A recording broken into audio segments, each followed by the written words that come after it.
11.1-এর 6 নম্বর অঙ্ক। হিসাব করে দেখি 49/91 কোন ভগ্নাংশ দিয়ে গুণ করলে গুণফলের বর্গমূল 1 হবে। তো আমাদের কতই গুণফলের গুণফল 1 হবে, তাহলে এটাকে আমরা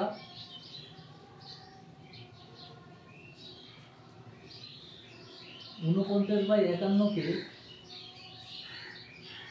কোন ভগ্নাংশ দিয়ে গুণ করলে গুণফলের বর্গমূল। তো গুণফলের বর্গমূলটা মানে হচ্ছে, যদি আমরা ধরি x দিয়ে গুণ করি, তাহলে তার বর্গমূল গুণফল করলে 1 হবে। আমরা ধরি যদি x হয়, এটা রাফলি করে নিচ্ছি, x দিয়ে গুণ করলে গুণফলের বর্গমূল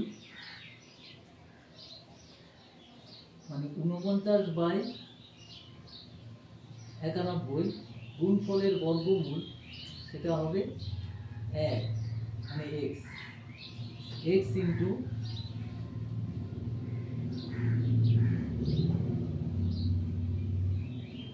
তার √1 ইকুয়াল টু 1। তাহলে x ইকুয়াল টু কত? তারপর √x ইকুয়াল টু হচ্ছে 91/49। এখানে একটা জিনিস খেয়াল করে, এখানে কিন্তু একটু ছোট করে নেওয়া যায় এটাকে, 13 আর 7। তাহলে x ইকুয়াল টু হবে √13/7 তার স্কোয়ার। তাহলে এটা হবে 13/7। x ইকুয়াল টু হবে 13/7। এখানে আগে একটু কথা ধরে নেওয়া যাবে, ধরি সংখ্যাটি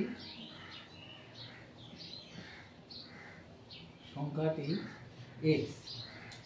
তাহলে x ইন্টু এত 49/7 ইকুয়াল টু হচ্ছে x। তাহলে সংখ্যাটি আমাদের দাঁড়াবে 13/x। এবার 13/7। এরপরে 7 নম্বর।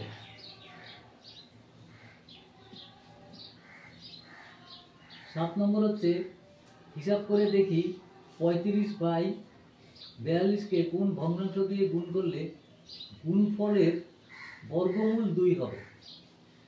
তাহলে এখানে ধরি, আবার ধরি সংখ্যাটি বা ভগ্নাংশটি x। তাহলে আমরা x দিয়ে গুণ করছি 35/42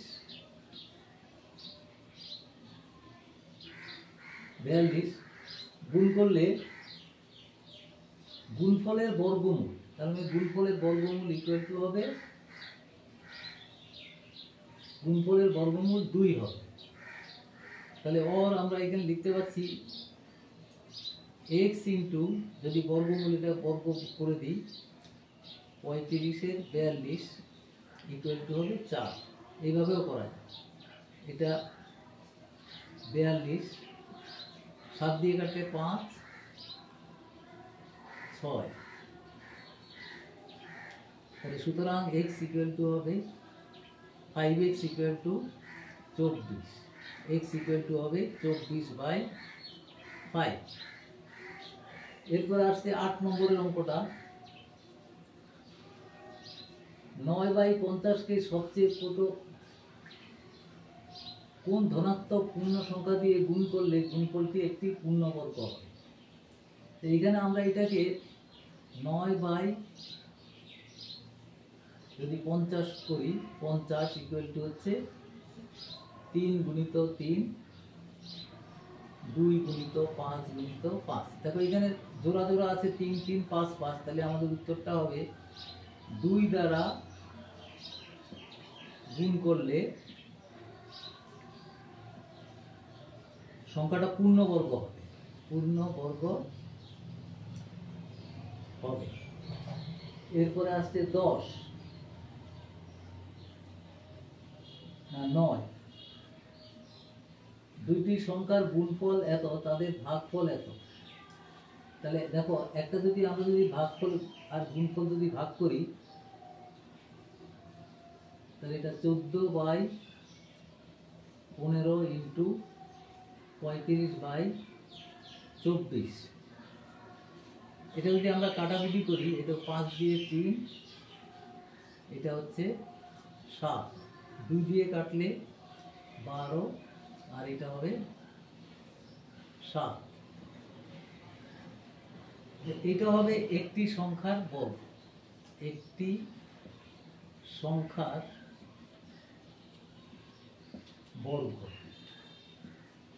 সুতরাং সংখ্যাটি সেটা হবে √49/36। তাহলে এটা হবে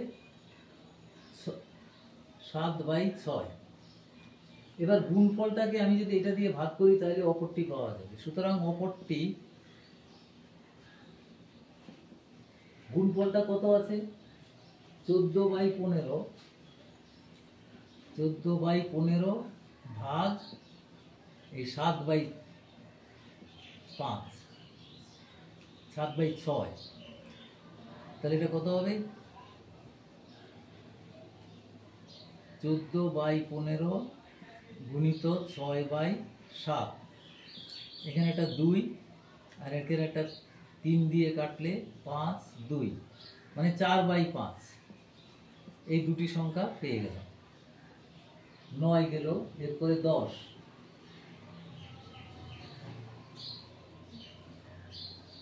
দুটি ধনাত্মক সংখ্যার গুণফল এবং ভাগফল দেওয়া আছে সংখ্যা দুটি একই অঙ্ক। তাহলে একটি সংখ্যার বর্গ, একটি সংখ্যার বর্গ ওই দুটি সংখ্যার গুণফল করে দিচ্ছি। 16/50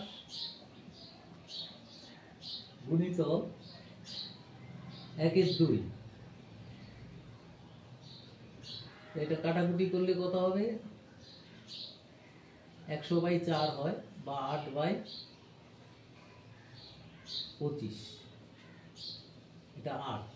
তাহলে আবার 2 দিয়ে কাটলে 4, 25। তাহলে 4/25। সুতরাং একটি সংখ্যাটা হবে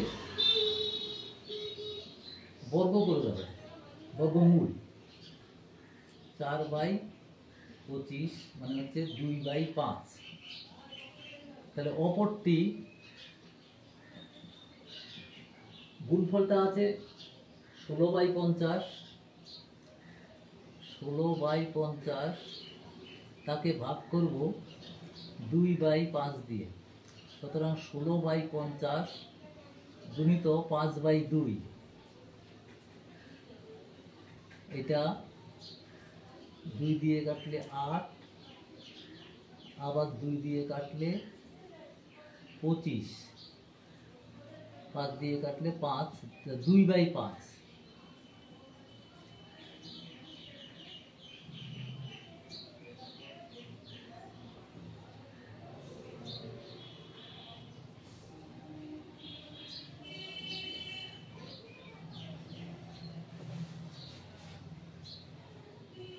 এবার হচ্ছে 11 নম্বর।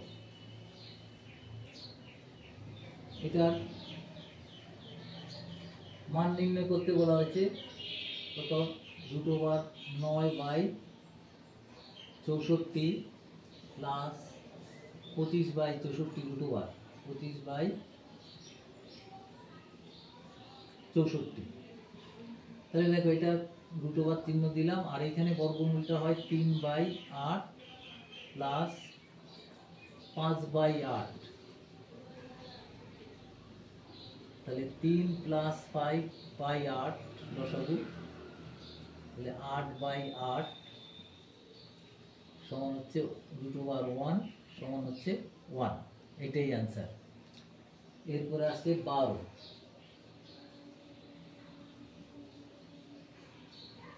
√1/4 প্লাস √1/4 প্লাস √1/9 প্লাস √1/9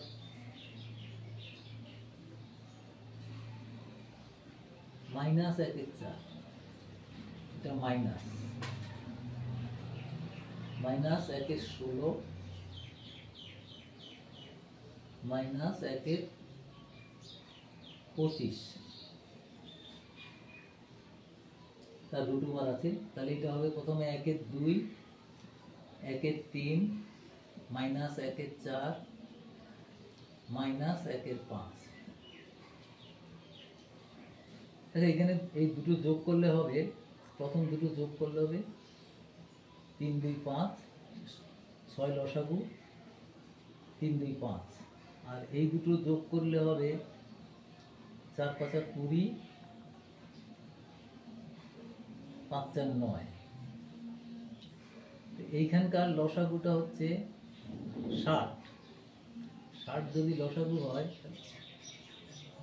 10 5 10 50, আর 20 3 9 27, 50 থেকে 27 বাদ দিলে 23, 23/60। আরেকবার দেখা যেতে পারে 1/2 1/3 1/4, এই দুটো মাইনাস আছে কিন্তু, হ্যাঁ ভালো করে দেখতে হবে, দুটোই মাইনাস। ঠিক আছে, তাহলে এই দুটো যোগ করলে 6 লসাগু 5 আর 3 2 5, আর এখানে 20 লসাগু 5 আর 4 9, 60 লসাগু, আবার 60 লসাগু যদি হয় ভাগফল 10 5 10 50 বিয়োগ এটা ভাগ করলে 3 3 9 7 28। ঠিক আছে, এরপর আসছে 13 নম্বরে 13 নম্বরে আছে মানের ঊর্ধ্বক্রমে সাজাও। 1/16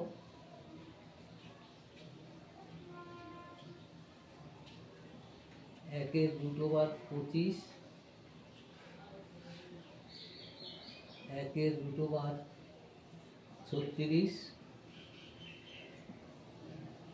1/49।